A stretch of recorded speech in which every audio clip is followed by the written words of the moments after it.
Bonjour, merci et bienvenue. Heureuse de vous retrouver pour un nouvel entretien. Aujourd'hui, pour vous, nous recevons Monsieur Amadou Mohamed Fofana. Il est entrepreneur, directeur associé au cabinet Sigma. Il est spécialiste de la thématique entrepreneuriale. Bonjour Monsieur Fofana. Bonjour. Merci de nous recevoir chez vous. C'est moi qui vous remercie d'être passé. Avec vous, nous allons aborder plusieurs thématiques. D'abord, celle de l'entrepreneuriat, qui est votre centre d'intérêt. Ensuite, parler de votre engagement aux côtés des jeunes à travers vos cabinets qui interviennent dans plusieurs secteurs d'activité, puis le développement et enfin le social.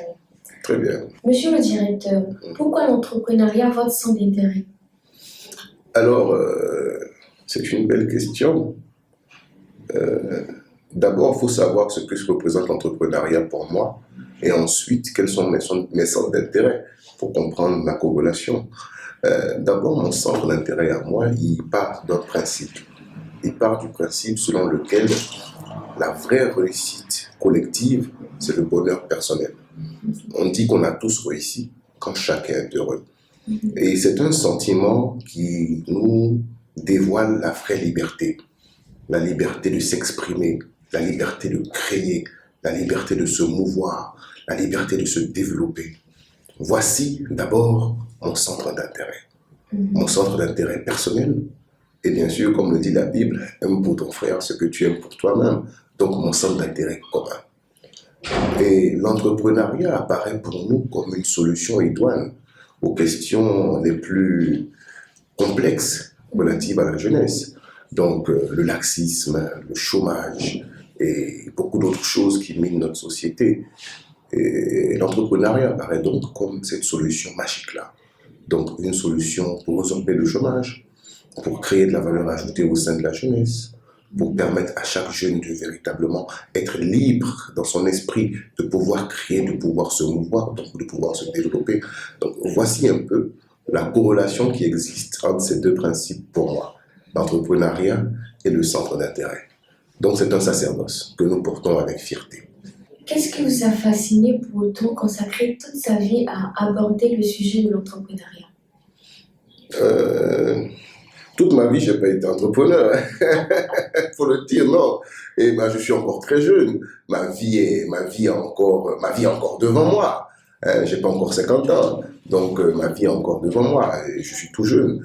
Donc, non, ma vie, j'ai été aussi salarié. Bien sûr, j'ai travaillé parce qu'il fallait apprendre. Mais Dieu merci, aujourd'hui, c'est vrai que nous entreprenons. Et l'entrepreneuriat, c'est notre leitmotiv. C'est notre leitmotiv parce que nous avons une vision plutôt de la société, je veux dire de la société contemporaine africaine, très évoluée. Nous avons une vision d'une société africaine qui a du potentiel et qui devrait pouvoir le mettre à sa disposition. Je m'entends quand je le dis. Un potentiel qui devrait être mis à sa disposition, celui même de la jeunesse africaine. Et le seul canal qui peut nous le permettre, c'est l'entrepreneuriat. Ce n'est pas forcément la politique, ce n'est pas forcément... Je m'arrêterai là, mais je pense qu'on s'entend. Donc, pour moi, l'entrepreneuriat, c'est ça. Donc, lorsque vous avez cette vision-là d'une jeunesse africaine active au développement de l'Afrique, vous ne pouvez qu'avoir pour sacerdoce que l'entrepreneuriat. Est-ce votre passé qui vous incite à épiloguer sur l'entrepreneuriat? C'est vrai que mon passé n'y est pas pour rien. Comme Descartes l'a dit, il a dit l'enfant est le père du père. Donc on s'entend. Donc bien sûr que mon passé n'y est pas pour rien. Il faut dire que c'est mon passé qui m'a... Je vais vous raconter une petite histoire. Pourquoi je deviens entrepreneur? Alors, la fibre entrepreneuriale, elle s'est créée en moi lorsque j'étais encore au collège. D'accord? J'étais encore au collège. Et je ne viens pas d'une famille pauvre, hein. Ça il faut le dire, par la grâce de Dieu. C'est vrai que mes parents n'étaient pas très riches, mais mon père était quand même le cadre supérieur de ce pays. Et on était dans l'une des meilleures écoles de la place. Sauf que mon père, il est doula. Donc vous comprenez par là que l'argent de poche, on ne savait pas ce que ça voulait dire. Voilà, mon père a toujours dit, et il le dit souvent, il dit mon argent c'est pour moi et ma femme. Il dit vous l'allez chercher pour vous, donc ne comptez pas sur moi. Donc allant sur ce principe-là, il nous a éduqués dans l'effort et la récompense. Donc si vous voulez avoir de l'argent, vous devez laver ses voitures le matin. Ou encore le week-end, si vous voulez de l'argent, vous devez aller balayer le jardin, débroussailler les mauvaises herbes. Et quand il se réveillait à 8h, 9h, quand il prenait son café à la terrasse, vous êtes là en train de ramasser les herbes, les mauvaises herbes, pour dire, ah d'accord, tu as fini de travailler. Bon, allez, tiens, voici ton petit tertiaire. Donc, c'est dans ce principe-là que mon père nous a éduqués. Donc, lorsque on arrive dans un collège où on se retrouve avec des enfants de haut cadre aussi, mais qui avaient une plus facilité à l'accès de l'argent que nous. Donc, vous savez, ça crée une petite frustration. Vous n'avez pas forcément les moyens de vous intégrer dans... C'est des pensées d'enfants, hein, mais ça reste des pensées réelles. Et c'est comme ça que je dis, bon, je ne sais pas voler. C'est pas de mon éducation. Je suis pas un menteur. C'est pas de mon éducation. Mais mon père m'a fait comprendre que si tu veux de l'argent, c'est pas compliqué. Ben, il faut travailler. Et donc, c'est sur ce principe-là que j'ai semé, j'ai fait germer plutôt la graine entrepreneuriale. Donc, j'étais toujours actif les mercredis après-midi, les week-ends, histoire d'avoir de quoi pouvoir me faire plaisir en achetant une nouvelle paire de chaussures ou en achetant un nouveau Walkman ou ce que vous voulez. Vous voyez, donc c'est comme ça que la graine est née. Donc, mon passé y est pour quelque chose. Et je dis Dieu merci parce que, vous savez, lorsque vous êtes dans une société, que vous avez des jeunes entrepreneurs, vous avez moins de jeunes manipulés. Parce qu'aujourd'hui, on sait que si un jeune qui sait qu'il doit nourrir sa femme, ses enfants, qui a ses activités, on lui demande de sortir dans la rue pour aller marcher, vous pensez qu'il va le faire? Vraiment, en tout cas, moi, je ne le ferai pas. Donc, il y a déjà ça. Deuxièmement, un jeune qui a une activité, qui se débrouille, vous pensez qu'il a le temps pour aller s'adonner à la drogue, à l'alcool bêtement? Non, il a besoin de sa lucidité pour pouvoir avancer. Donc vous voyez qu'en fait, l'entrepreneuriat, en mon sens, est la solution idoine au mal qui mine la jeunesse. Donc on ne peut qu'en faire un sacerdoce. Et je ne suis pas le seul, vous avez plein de personnes comme ça. Peut-être qu'aujourd'hui c'est moi qui suis ici, mais vous avez plein de jeunes comme moi qui ont décidé d'en faire un sacerdoce. Vous avez Yann Amon, vous avez Cédric Josué, vous avez... comment il s'appelle, mon jeune frère, les Soboro. Vous avez plein de jeunes comme ça qui ont décidé de faire de l'entrepreneuriat, hein, un sacerdoce pour aider leurs siens à pouvoir évoluer. Toujours dans l'entrepreneuriat, quel commentaire faites-vous de l'attitude des jeunes Ivoiriens aujourd'hui? Vous sont-ils motivés à entreprendre? Ah oui, bien sûr. Ouh là là. Ouh là là. Aujourd'hui, la motivation des jeunes Ivoiriens à entreprendre, elle est sans pareil.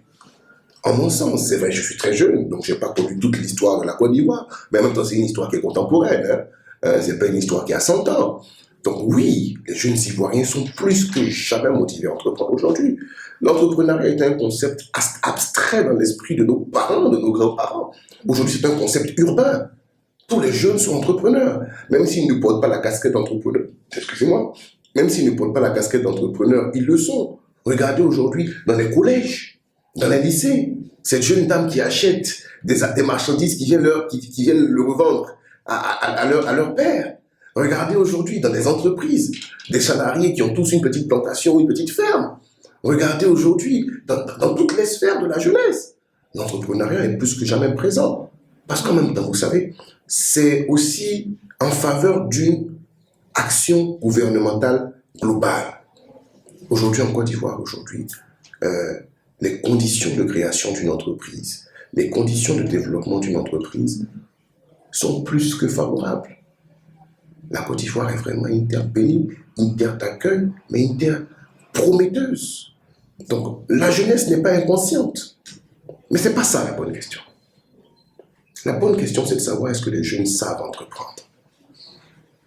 Sinon, ils veulent, ils aiment, ils souhaitent, mais est-ce qu'ils savent entreprendre?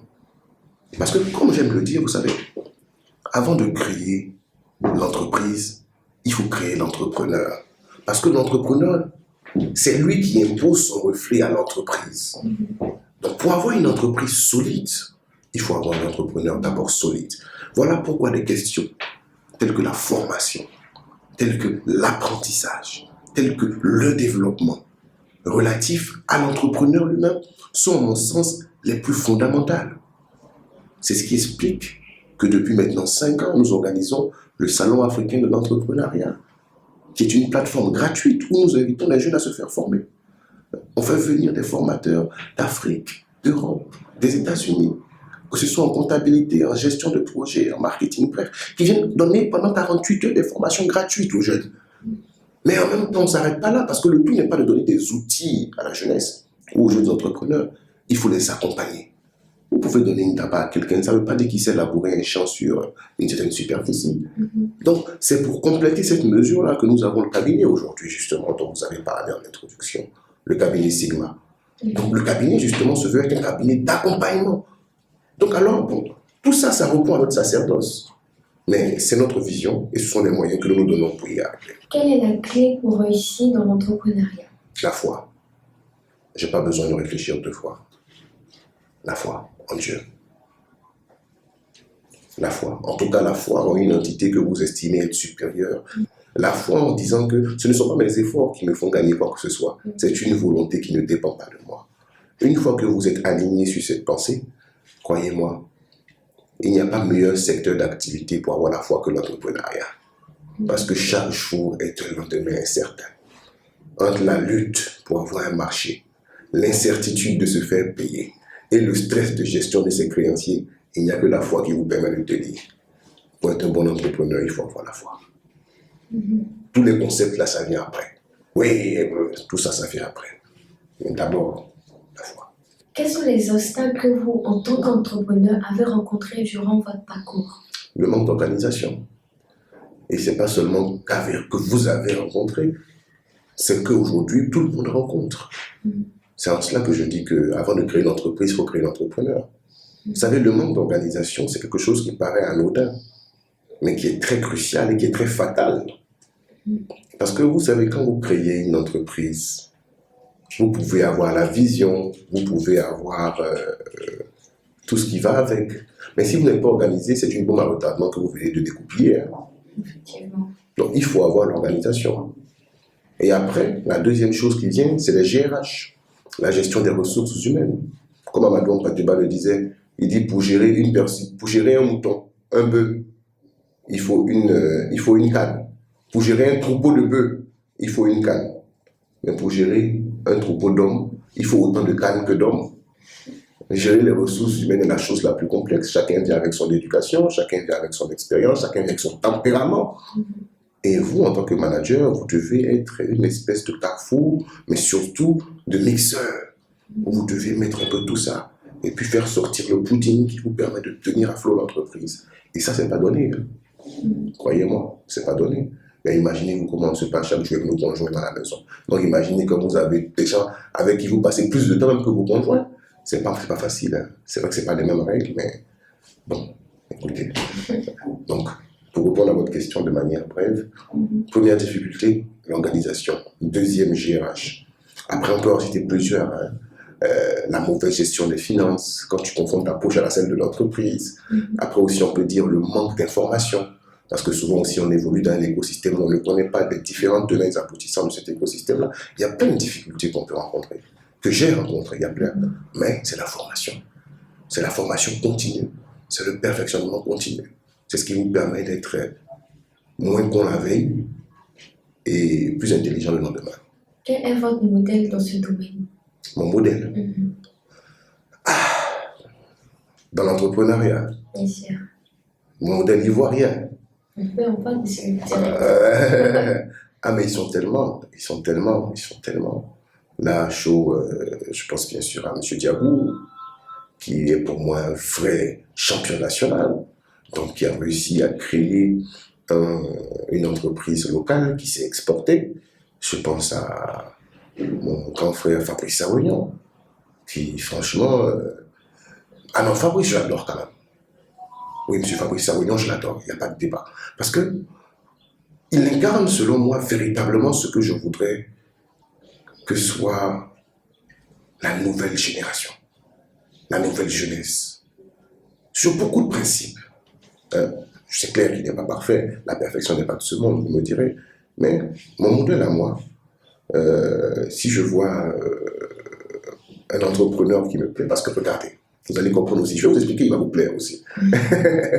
Regardez quelqu'un qui rentre dans un secteur d'activité, donc dans la communication.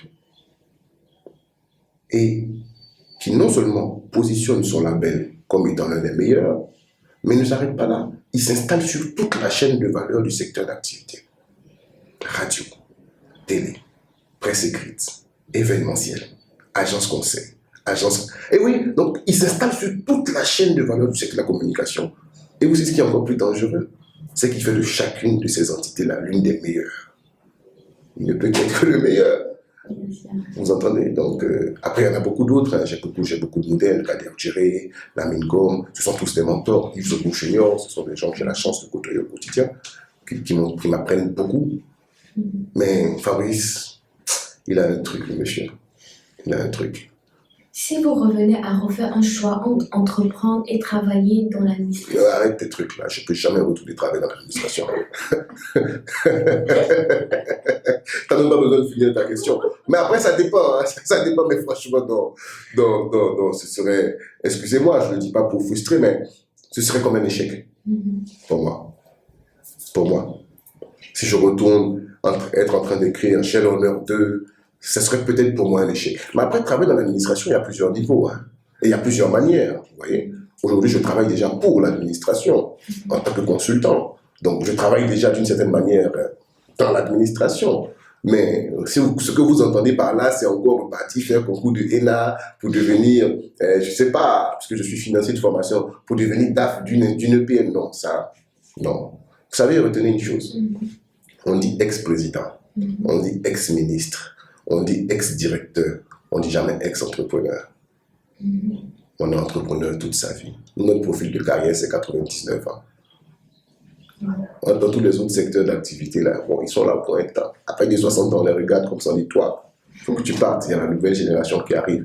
Or, nous, c'est le contraire. Nous, on est là, et puis on assis. Et puis on dit, la nouvelle génération, venez, on va vous former pour que vous avancez. Le mindset n'est pas le même. Nous avons constaté que les jeunes entrepreneurs s'identifient à vous. Considérez-vous comme un expert dans ce domaine ou un exemple de réussite? Je n'ai pas encore réussi. Le jour où j'aurai réussi, tu vas savoir. C'est même pas sûr que tu me voies d'ailleurs. Je dis ça pour rigoler. Non, je ne suis pas forcément un exemple de réussite. Mais tu sais, la réussite est relative. Hein. Le concept de la réussite, c'est relatif parce que c'est vrai, il faut reconnaître, c'est vrai qu'aujourd'hui, par la grâce de Dieu, ma situation sociale est très loin d'être précaire. Ah oui, franchement, je bénis Dieu pour cela. C'est pas parce que je suis le plus beau ou le plus intelligent. La preuve, je n'ai jamais été premier de ma classe, hein, soit dit en passant. Donc, je ne suis pas forcément le plus intelligent de ma génération, mais comme je vous ai dit en amont, tout est grâce. Donc, le Seigneur vous oriente dans un secteur.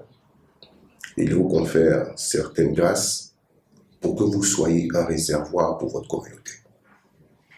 Voilà ma vision de la vie. Donc, si aujourd'hui, malgré que je ne suis pas le plus beau, ni le plus intelligent, ni le plus fort de ma génération, le Seigneur m'a élevé et m'a béni.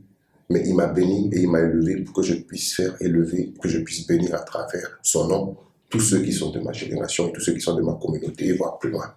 Donc, aussi bien que moi aussi, je bénéficie de la bénédiction de mes aînés, il faudrait que je sois à même de pouvoir faire bénéficier ma bénédiction que le Seigneur m'a confiée à ceux qui sont à côté, en dessous de moi. Donc, c'est ma conception. Donc, si d'autres jeunes estiment que j'ai réussi et qu'ils estiment que je suis un modèle, c'est que le Seigneur est en train de m'utiliser pour pouvoir les motiver à aller de l'avant. Il ne faut pas qu'ils jalousent, il ne faut pas qu'ils soient envieux. Non, il faut qu'ils soient motivés. C'est ça le truc. Quels sont vos rapports avec ces jeunes entrepreneurs? Car récemment, nous avons assisté à une rencontre entre vous et M. Ben Aziz Konaté, élu fraîchement président de la Fédération des jeunes entrepreneurs de Côte d'Ivoire. Tu as sorti Ben Aziz, c'est un monsieur que j'adore, que j'aime bien. Moi, je l'aime bien, Ben Aziz. C'est un jeune qui est très intelligent, il est très prolifique, il est excellentissime. Il a de l'avenir. Donc, quels sont mes rapports avec d'abord Ben Aziz? Ben, ils ont de très bons rapports. Ben Aziz, comme j'aime le dire affectueusement, c'est mon fils. Donc, voilà, il est tout le temps ici, il vient me voir au bureau. Et moi aussi, quand j'ai l'occasion, je vais le voir chez lui et tout. Donc, on a une relation très saine. Et c'est ça, c'est justement cette image-là que je souhaiterais faire partager. L'image d'une jeunesse solidaire. On est ensemble, parce que c'est ensemble qu'on est fort. Oui. Et deuxièmement, quelles sont mes relations avec les jeunes? Ben, j'adore les jeunes, je suis jeune, arrêtez de me dire les jeunes, je suis moi-même jeune. Donc, quelle est votre relation avec vos pères? ou avec vos frères. Donc, quand je dis père, c'est avec A, hein, pas avec eux. Donc, mes pères, donc mes semblables à moi. On a de très bonnes relations. On a de très bonnes relations. C'est vrai que j'ai malheureusement pas l'occasion de pouvoir échanger avec eux très souvent, hein, à cause justement de mes activités. Mais sinon, à chaque fois que l'occasion se présente, comme vous avez peut-être pu le voir, j'ai fait un after-work avec les jeunes, il n'y a même pas, c'était le week-end passé. Hein, je les ai invités, c'était quoi, près d'une 150aine de personnes, avec qui on a pris un verre, on a rigolé, voilà, c'était gratuit, c'était bien. Donc j'aime bien ça. Ça me permet moi aussi de remettre les pieds sur terre. Voilà, tout simplement. Quels sont les conseils que vous donnerez aux jeunes qui pensent que pour réussir dans l'entrepreneuriat, il faut nécessairement avoir un soutien de l'État, car pour eux, l'administration est la clé et l'indépendance? Bon, moi je vais répondre à votre question différemment. Je pense que pour réussir dans l'entrepreneuriat, il faut avoir un réseau. Vous voyez? Et ce réseau-là, il se bâtit. Donc, peu importe les ramifications de votre réseau, qu'il soit du secteur privé, du secteur public, même des PTF, des partenaires techniques et financiers, donc les institutions internationales, c'est à vous de voir. Mais pour réussir, il faut un réseau. Ça, croyez-moi, je pense qu'on est d'accord sur ça. J'ai une pensée qui bouscule un peu les lignes en disant, ton talent ne suffit pas. Il faut que tu aies un réseau. Parce qu'à la fin de la journée, celui qui a le talent travaille pour celui qui a le réseau. C'est clair. Vous voyez? Donc, j'invite donc tous les jeunes entrepreneurs à travailler, à apprendre. Parce qu'après aussi, tu peux être dans le réseau, mais si tu n'as rien à proposer dans le réseau ne te sera aucunement bénéfique. Donc, il faut apprendre. Il faut se former. Il faut exceller. Et ensuite, il faut avoir un réseau. Maintenant, avoir un réseau, ça paraît tellement simple à dire. Mais vous savez, pour être mentoré, il faut être mentorable. Tous les jeunes sont là. Ah, monsieur Fofana, on veut que vous soyez mon mentor. Monsieur Fofana, sur le principe, je souris et puis je dis d'accord, c'est compris. Mais est-ce qu'ils peuvent être mentorables? Moi, j'ai des mentors. Hein. Monsieur Yozobo Junior, c'est mon mentor. Monsieur Kader Atiré, c'est mon mentor. Et je suis très d'autres personnes aussi. Mais ce sont des gens qui m'apportent énormément. Mais je sais au fond de moi que je ne suis même pas digne de leur connaissance. Parce que la connaissance qu'ils m'apportent là, mais c'est tellement énorme. Parce qu'en 10 minutes, le monsieur, il va te dire une chose qui va te permettre de gagner 10 ans. En 10 minutes de discussion, tu parles avec un monsieur comme Kader Atiré. En 10 minutes de discussion, il va te permettre de prendre 10 ans d'avance sur ta vie. Parce que lui, il va te traduire son expérience de 40 ans en 10 minutes. Donc, tu as gagné déjà en temps.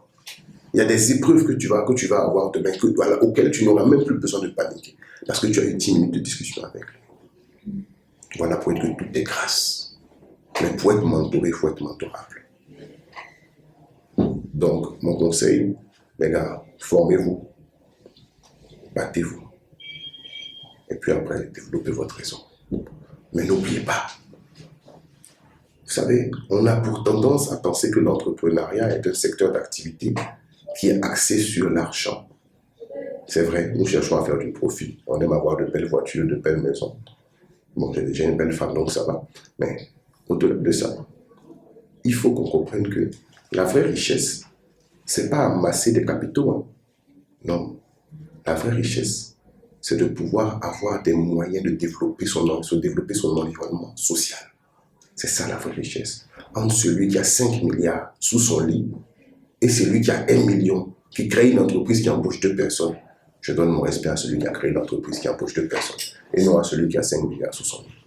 Passons à un volet important, celui de votre engagement aux côtés des jeunes passionnés d'entreprendre. On rappelle que vous êtes directeur associé au cabinet Sigma. Dites-nous, quels sont les domaines dans lesquels vous intervenez? Ah d'accord, très bien. Au niveau du cabinet Sigma, nous intervenons principalement dans la sécurisation d'investissement. Donc entendez par là tout ce qui touche une opération d'investissement, nous intervenons pour garantir l'investissement. Parce que l'investissement, ce n'est pas seulement qu'une mobilisation de capitaux, mais c'est surtout ces 3 choses. Hein. C'est les capitaux, c'est le retour sur investissement et c'est le taux de rentabilité interne. Donc, ce sont 3 clés que nous essayons de maîtriser pour tous ceux qui veulent investir. En langage plus simple, ça veut dire quoi? Vous êtes de la diaspora, vous voulez investir en Côte d'Ivoire. À travers le cabinet Sigma, nous sécurisons votre investissement en trouvant les meilleures options d'investissement ou en balisant au maximum, en maîtrisant plutôt au maximum les risques relatifs à votre investissement. On a aussi l'accompagnement justement des PME, parce que lorsque le jeune investit dans sa petite entreprise, le but, c'est pas qu'il meure avant 3 ans ou au bout de 4 ans, non. Le but, c'est qu'il puisse prospérer dans son entreprise. Donc, nous, notre petite expérience, on est justement, aujourd'hui, vous avez des directeurs associés. C'est peut-être moi qui suis ici, mais le cabinet Sigma, c'est un consortium de 8 experts. Hein. Ah oui, bien sûr, c'est moi qui suis le manager, le gérant, mais c'est un consortium de 8 experts hein, dans le domaine administratif, marketing, fiscal, intelligence économique, éducation financière, et puis aussi qualité. On est 8, hein, donc attention, voilà, donc c'est vraiment tout ça. Donc on essaie vraiment de travailler sur tout ça, faire des levées de fonds. Bref, on a pas mal d'activités que je pense que vous pourrez, que vous savez déjà certainement. Parfois, dans vos interventions, on note que vous accentuez sur la réussite. Pourquoi? Je vous ai dit en amont, la vraie réussite personnelle, c'est le bonheur collectif. Moi, je dirais que j'ai réussi quand tous les miens seront heureux. Pas avant. Si moi j'ai réussi, et puis mais les miens sont tristes, ou sont, excusez-moi, comme on dit, dans la merde, dans la gadoue, mais j'ai pas réussi. Donc oui, je suis focus sur la réussite. Je suis focus sur la réussite, car à travers elle, je rendrai les miens heureux. Pensez-vous, monsieur le directeur, que ces jeunes ont besoin d'assistance ou de suivi au risque de voir une nation fondée sur la médiocrité? Vous avez des questions qui vont vous faire toucher des questions politiques auxquelles je n'ai pas vraiment d'y répondre. Permettez-moi. Mais bon, écoutez, pour la forme, vous savez utilisé un grand terme, le terme de nation. Vous savez, il faut savoir que la terminologie, le terme de nation, c'est un terme qui a été évoqué par Platon dans son œuvre assez historique, La République. Donc, il parle un peu d'État-nation. Donc, un État, c'est un environnement organisé, mais une nation, c'est tout autre chose. Une nation, c'est avant et d'abord tout des habitants unis, solidaires, pour la même cause. Donc, si vous parlez de nation, vous parlez de jeunesse, vous parlez d'abord de solidarité. Donc, solidarité, oui, on peut être solidaire dans le bonheur comme solidaire dans le malheur. Mais on peut aussi être solidaire pour évoluer comme on peut être solidaire pour régresser. Donc, ce que moi je veux dire, il faut que les jeunes leaders puissent se lever et diriger leur paix vers l'avant. Sinon, effectivement, on risque de tomber dans une solidarité vis-à-vis de la médiocrité ou en direction de la médiocrité. Et ça, c'est à nos grands frères là de le faire. C'est à nos grands frères d'arrêter de donner de l'argent pour faire des concerts et puis donner de l'argent pour qu'on fasse des formations. Je n'ai rien contre l'aspect du divertissement. Je suis un grand fêtard pour ceux qui le savent. Mais je veux dire, à un moment, il faut savoir faire la part des choses. Parce que le rôle de l'État lui-même est de pouvoir insuffler une vision, une dynamique à laquelle les citoyens vont s'aligner. C'est comme ça, l'État bâtit les sillons, vous savez, et nous, le peuple, là, on marche dans les sillons. Vous qui êtes plus ou moins avec ces jeunes, quel est votre regard sur nos jeunes? Moi, j'ai un regard admiratif, mais très admiratif. Je disais à mon grand frère Daniel Chiré il y a quelques jours, je dis, mais je suis assis au bureau, je reçois des jeunes, et je reçois des jeunes qui me parlent de leurs idées, de leurs projets, et la première chose qui me vient à l'esprit, c'est de me mettre, tu es con. Ils sont trop intelligents, les gars. Mais oui, la jeunesse, elle a du potentiel, mais qui n'est pas canalisé. Vous voyez? Il faut juste la canaliser. C'est-à-dire, il faut juste... C'est un gros diamant brut.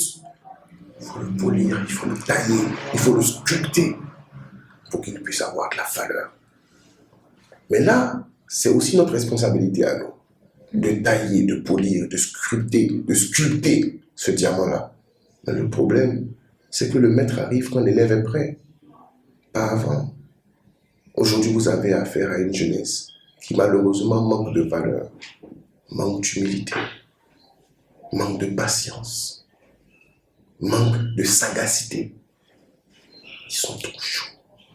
C'est la génération coupée décalée. C'est légitime, mais bon, après, écoutez, voilà. Pensez-vous que vous êtes un modèle pour ces jeunes? J'espère. Quel est le message fort que vous véhiculez durant vos séminaires pour galvaniser les jeunes au chemin de la réussite? Priez. Ayez la foi. Je répète toujours. Pour moi, c'est la base. Hein. Parce que vous voyez la foi, là. Je ne sais pas si vous savez ce que c'est. En tout cas, de mon point de vue. La foi est une espèce de... J'ai envie de dire de point de jonction. Mais mieux, de la foi découle tellement de choses. De la foi découle l'espoir. De l'espoir découle la résilience. De la résilience découle l'humilité. Tout part de la foi. Donc si vous avez réussi à avoir une foi, en mon sens, les choses s'enchaîneront. Si un jeune vous posait cette question de savoir comment vous êtes arrivé à ce stade. Mais c'est la grâce de Dieu. Je répète, je n'ai jamais été premier de ma classe. Jamais. Peut-être en anglais. Parce qu'au lycée, j'étais très fort en anglais. Mais voilà, je n'ai jamais été premier de ma classe. Non, les promotionnels sont encore là, ils sont vivants, hein, ils peuvent témoigner, je n'ai jamais été premier de ma classe. Mais après, vous savez, Dieu. Il faut appeler. C'est-à-dire, je ne vais pas rentrer dans les grands concepts. Je me suis battu. Oui, même si je me suis battu, qui m'a donné la force pour me battre? C'est Dieu. Même si j'ai eu de la pertinence dans la création de mes entreprises. Aujourd'hui, j'en ai 5. Je ne les ai pas créées toutes en même temps, l'une après l'autre. Et puis, Dieu merci, ça a marché. Mais qui m'a donné cette intelligence? Qui m'a donné cette opportunité? C'est Dieu. Maintenant, pour avoir une réponse plus humaine, je pense qu'il faut qu'on se forme. Vous savez, il faut qu'on apprenne. Il faut que les jeunes apprennent. Et de l'apprentissage vient la connaissance. De la connaissance vient le savoir. Et lorsque vous arrivez avec votre savoir à contribution, il est clair que vous arrivez à vous en sortir. D'accord? Donc, après cela, il y a des valeurs qu'il faut acquérir. L'humilité, la résilience, l'honnêteté. Ah oui, les jeunes de maintenant, ils sont tellement intelligents qu'ils pensent que tout le monde est con. Après, c'est difficile à comprendre, hein? Mais ce n'est pas bien grave. Donc, il y a toutes ces différentes valeurs-là aussi qu'il faut avoir. Et par derrière, il faut avoir aussi un bon environnement. Vous savez, il faut avoir un bon environnement. Le cœur de l'homme, il est un peu comme une éponge.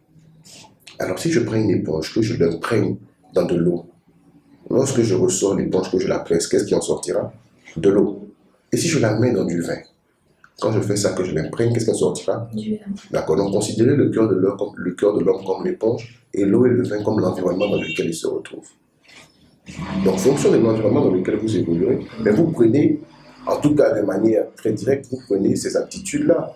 Donc, si vous marchez avec les buveurs de bière, ne demandez pas à boire du champagne. Ils ne savent pas ce que c'est.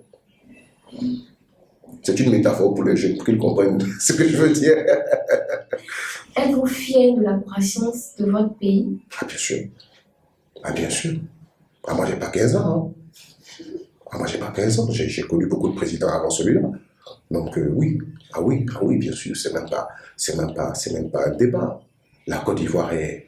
Regardez vous-même. Mais la Côte d'Ivoire est en chantier. La Côte d'Ivoire est en chantier. Je pourrais vous voir, vous êtes né après les années 2000. Mais avant 2000, il y a eu le coup d'État. Il y a eu un premier coup d'État en Côte d'Ivoire. Après 2000, il y a eu un autre coup d'État. Aujourd'hui, là, depuis 15 ans, regardez l'académie socio-économique que connaît le pays. Tout va bien. Parce que nous, les entrepreneurs, c'est tout ce que nous, on demande. Hein. Nous, on ne demande pas qu'on vienne nous donner l'argent. Nous, on demande la paix. C'est tout. Si tout est calme, bah, nous, on va aller chercher notre argent. Donc, aujourd'hui, regardez, je peux dire que depuis Oufoué, c'est la première fois que la Côte d'Ivoire passe 15 ans en paix. Donc oui, je suis très content. Je suis très content. Donc 15 ans, donc plus de 10 ans, en tout cas en paix. Je suis très content. Ça c'est dingue. Et puis regardez les infrastructures économiques. Vous savez, malheureusement, notre jeunesse, elle se fait instrumentaliser, elle se fait politiser. On ne mange pas goudron, c'est vrai. Le goudron n'a jamais été un aliment comestible. Mais à travers le goudron, on développe des commerces. Et à travers les revenus de ces commerces-là, on achète à manger et on mange. Donc il faut arriver à un moment à dépassionner le débat. Il faut arriver à rationaliser. On ne vous demande pas d'aimer la politique gouvernementale. Non. On vous demande d'être objectif vis-à-vis d'elle. Est-ce qu'aujourd'hui, moi, Mohamed Fofana, qui peut faire un aller-retour, c'est-à-dire au nord de la Côte d'Ivoire, en une seule journée, Je quitte Abidjan, je vais à Ferkessédougou. Je quitte Abidjan à 8 heures, au plus tard 13-14 heures, je suis à Ferkessédougou.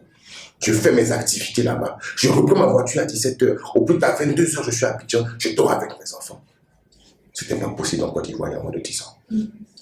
C'est faux. Voici une activité économique. Aujourd'hui, regardez, allez au-delà de ça. Regardez le point économique que représente la Côte d'Ivoire pour l'Afrique de l'Ouest. Mais vous voyez que l'activité économique est en puissante montée. Les transporteurs, ils ne changent plus 3 fois l'heure plus de par mois parce qu'il n'y a pas de trou sur la route. Il faut voir tout ça. Donc, malheureusement, nos jeunes frères, ils se laissent amadouer par des raisonnements à 2 balles. Mais bon, espérons qu'ils comprennent un jour et qu'ils soient plus objectifs. Mais je veux dire, il y a beaucoup de choses. Oui, je suis content. Regardez vous-même aujourd'hui en entrepreneuriat. Quand nous, on créait notre entreprise, il fallait avoir 750 000 francs de frais notariens et le capital de 5 millions que vous déclarez, vous devrez l'avoir en espèces. Donc, quand vous devez créer votre entreprise, vous devez avoir au moins 6 millions, une SRL. Donc, 5 millions pour le capital déclaré, 750 000 francs pour les frais notariens et près de 250 000 francs pour vos autres frais, extra de naissance et autres que vous allez faire après. Mais aujourd'hui, pour créer une entreprise en Côte d'Ivoire, il faut 34 000. Si ça, ce n'est pas de l'évolution, qu'est-ce que c'est? Aujourd'hui, vous avez l'agence emploi jeune. Vous avez même un ministère des PME. Mais c'est extraordinaire. Un ministère qui ne travaille que pour le bien-être des PME. Avant, les PME étaient rattachés au ministère du Commerce. Bon, quand tu as dit ministère du Commerce, de l'Industrie et des PME, bon, tu vois que le ministre, il y a beaucoup de choses qu'il doit gérer avant d'arriver aux PME. Mais aujourd'hui, vous avez un ministère des PME, de l'artisanat et de la transformation du secteur informel. Il faut comprendre, ce ne sont pas que des dénominations dithyrambiques, non, mais c'est aussi une vision gouvernementale. Mais il faut que les jeunes se l'approprient, parce que nous en sommes les premiers bénéficiaires. Aujourd'hui, si j'ai un rendez-vous dans une autre date, je suis moins stressé en prenant le 3e pont qu'en passant par le pont Félix-Houphouët-Boigny ou le pont de Gaulle. Donc il faut comprendre les choses. C'est ça, le développement. Et oui, j'en suis content. J'ai failli dire quelque chose, mais je ne dirai pas. En tout cas, ça n'a qu'à continuer comme ça. Vous qui êtes attaché à cette jeunesse, pensez-vous que ce développement se fait ressentir sur la jeunesse? Oui, bien sûr, mais ils ne sont pas encore totalement conscients. Parce que le pont qui va quitter Yopougon pour arriver à Tekoubé, c'est ça le 4e pont, non, je crois. Le 4e pont, là, c'est un très cher qu'il y a un pont qui va quitter Yopougon pour Atekoubé. Un truc comme ça, qui passe par Atekoubé. Ça, c'est d'un. Vous avez la ceinture d'Abidjan, la A3, qui constitue le prolongement du boulevard Latry jusqu'à Bingerville. Mais nous, on est en train de voir ça. Nos enfants, quand ils vont naître là, eux, ils vont venir trouver ça. Donc, pour eux, ça sera normal de quitter Yopougon pour aller à Bingerville en 20 minutes. Mais toi, tu sais que ce n'était pas possible avant. Donc, ils ne sont pas conscients encore de cela. C'est un premier point. Oui. Puis, deuxièmement, vous avez parlé de la jeunesse. Vous savez, on est jeunes. La jeunesse aussi rime rarement avec sagesse. D'accord? Donc, il faut comprendre par là que c'est tout ça. Vous savez, votre enfant, quand il naît, vous le logez, vous le chérissez. Vous lui dites, va à l'école. Il dit, non, je ne veux pas aller à l'école. Vous le tapez, va à l'école. Mais papa, il me tape, pourquoi? Je dis, je ne veux pas aller à l'école, c'est ma vie, je m'en fous. Mais après, quand il grandit, il comprend que vous lui faisiez du bien. Parce qu'à ce moment-là, il était pas sage. Donc, c'est la métaphore que je souhaiterais vous donner pour illustrer la jeunesse. Il faut que nos aînés soient patients avec nous. Il faut que nos aînés soient patients avec nous, qu'ils comprennent que nous sommes encore jeunes. Mais nous-mêmes aussi, il faut qu'on comprenne qu'on est jeunes. Mais on n'est pas con. Excusez-moi de l'expression. On est jeunes, on a de la volonté, on a du potentiel. Mais il faut qu'on soit humble. Il faut qu'on soit humble dans l'apprentissage. Il faut qu'on soit humble dans nos relations avec nos aînés. Et puis, c'est comme ça que les choses vont avancer. Donc, il faut qu'on soit humble. Acheminons cet entretien avec vos actions sociales. Monsieur le directeur, l'on vous sait généreux et engagé pour la cause des jeunes. Notre préoccupation, est-ce que vous faites concrètement pour avoir l'estime de tous ces jeunes? Nous assistons des rencontres avec des artistes de renom. Oui, mais il y a un mot qui me dérange. Moi, je ne fais rien pour avoir l'estime de la jeunesse, hein. Sincèrement. Ah oui, très sincèrement. Je ne fais absolument rien pour avoir l'estime de la jeunesse. Vous savez, le plus important pour moi, c'est quoi? C'est d'être en harmonie avec moi-même. Parce qu'à la fin de la journée, c'est moi qui me regarde dans la classe. Le regard d'autrui sur moi, effectivement, peut me permettre de me corriger, de m'améliorer, mais ne m'atteint pas plus que ça, hein. On dit que le charlatan évolue au gré de l'oreille qu'il écoute. Moi, je n'ai pas besoin de ça. Le plus important pour moi, c'est d'être droit dans mes bottes. De savoir que je suis en train de poser des actions qui sont en équilibre avec mon esprit.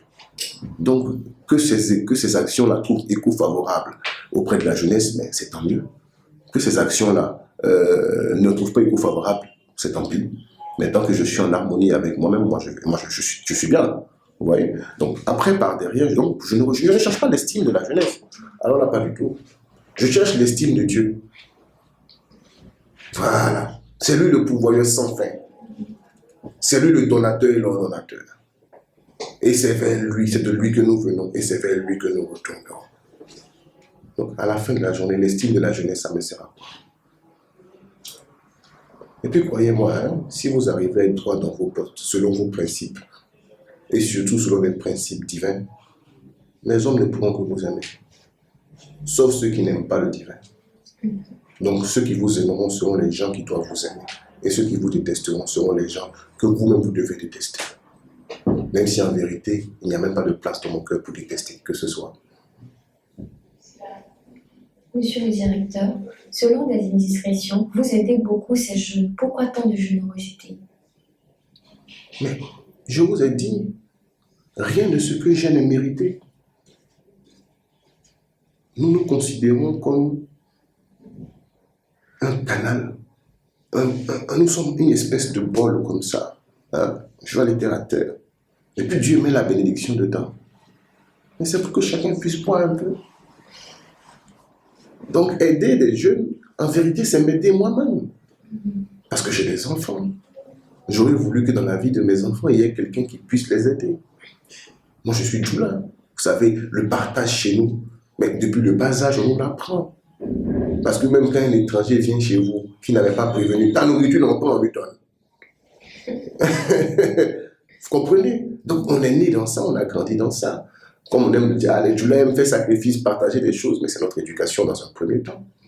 Parce que ça, on le faisait sans le comprendre avant.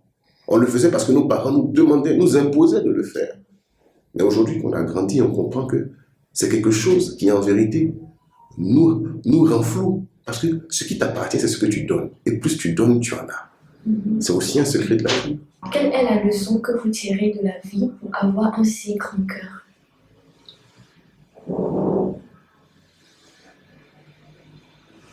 Quelle est la leçon que je tire de la vie pour avoir un si grand cœur? Je ne sais pas si j'ai un grand cœur déjà. Comme je vous ai dit, je fais tout pour être droit dans mes bottes, en harmonie avec moi-même, en fonction de mes principes que je suis et de mon éducation. Et je pense que ça doit venir de mon éducation, tout simplement. Je répète, nous sommes Djoula, nous sommes Mandingue, nous sommes Bambara, appelez-nous comme vous voulez. Mais nous avons cette éducation-là. Je pense, sans vouloir faire du clanisme ou du ségrégationnisme, en tout cas, je pense qu'on est réputé pour cela. Je pense même qu'on le disait chez nous, avant qu'on était petit. On dit quand tu es un commerçant, que tu rentres dans une ville, que tu connais personne, on y cherche à aller chez un Mandingue, va chercher à aller chez un Djoula. Tu es sûr que là-bas, tu auras à manger, tu auras à dormir. Hein? Donc, c'est notre éducation. Je ne dis pas que nous sommes les seuls tribus qui le faisons, non, vous avez plein. Aujourd'hui, vous avez des Baboulés, vous avez des Bétés, ils sont tous hospitaliers, hein, chacun à sa manière. Mais en ce qui me concerne, ce n'est pas une expérience particulière de la vie, donc c'est mon éducation. C'est mon éducation. Et ensuite, après l'éducation, ce sont mes convictions spirituelles. Monsieur le directeur, pensez-vous un jour créer une ONG pour aider les jeunes défavorisés? Chaque chose en son temps. Monsieur le directeur, votre mot de fin. Merci. Merci à vous parce que je voudrais surtout vous remercier parce que vous savez, il faut donner l'opportunité aux jeunes de pouvoir bénéficier de contenu de qualité. De qualité, pas seulement dans la conception du contenu, donc avec les caméras, tout ça, non. mais dans le contenu véritable, même dans l'âme du message. Il faut donner l'opportunité aux jeunes d'avoir des canaux de communication quotidiens, là, des contenus. Il faut leur proposer ça. Il ne faudrait pas que chaque jour quand on dort, quand on se réveille, on dit qu'il y a un nouveau dossier. Ou encore que d'autres soient dans la marmaille de manière permanente. C'est bon comme contenu. Ça a son sens, ça a sa place dans l'échiquier. Mais il faudrait aussi qu'on puisse proposer du contenu productif aux jeunes. Et pour cette initiative, moi, je vous remercie dans un premier temps. Et je vais même plus loin, je vous félicite. Et j'espère que, fasse Dieu, que votre activité, votre message puisse porter aussi loin que possible, afin que vous puissiez impacter le maximum de jeunes possible. Et c'est pour ces raisons que nous sommes prêtés au jeu de la caméra. Parce que vous avez un canal qui mérite d'avoir du bon contenu et d'aller de l'avant. Et deuxièmement, pour finir, moi je dis aux jeunes, les gars, soyez patients. Notre seul problème de la jeunesse, c'est qu'on est pressé. Soyez patients. Dans la patience, il y a l'humilité, il y a l'apprentissage, il y a la résilience, il y a tout ça. Soyez patients. On dit, j'ai lu un truc sur les réseaux sociaux, on dit, si tu es trop pressé, Dieu va enlever pour toi au feu pour te servir. C'est cuit ou c'est pas cuit où tu as mangé. Ah, bon, quand tu attends, Dieu même, c'est pas lui qui est le cuisinier. Quand il va venir préparer la viande assaisonnée, il va te donner, tu vas manger, c'est pour toi. Donc soyons patients. Donc en gros, voilà pour mot de fin, je vous remercie à vous d'être passé. Merci, monsieur le directeur. C'est moi qui vous remercie. Chers internautes, c'est ici que notre entretien s'achève. Merci de l'avoir suivi et on se dit à bientôt.